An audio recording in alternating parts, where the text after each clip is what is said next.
Teaching अस्पताल सिब्बी में अमले की गफलत से बच्ची जाँ बहक। तफसीलात के मुताबिक सिब्बी के टीचिंग अस्पताल में जाँ बहक होने वाली बच्ची के वालिद ने इल्जाम लगाते हुए कहा है कि बच्ची को सिविल अस्पताल में दाखिले के लिए लाया गया था, मगर अमला इंतहाई गैर तरबियत याफ्ता और गैर प्रोफेशनल था।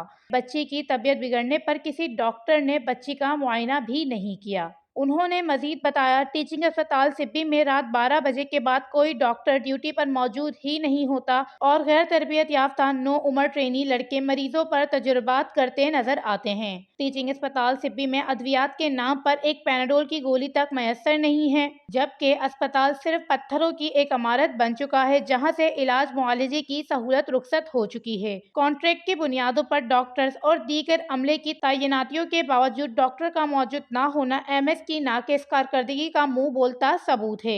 बच्चे के वालिद ने वजीर आला Balochistan, minister health, secretary health और दीगर आला हुक्काम से मुतालबा करते हुए कहा कि टीचिंग अस्पताल सिब्बी के एमएस ड्यूटी डॉक्टर और मुतल्लिका अमले के खिलाफ कार्रवाई की जाए और एमएस सिब्बी टीचिंग अस्पताल को फिल फॉर ट्रांसफर किया जाए। वश न्यूज़ सिब्बी, बलूचिस्तान।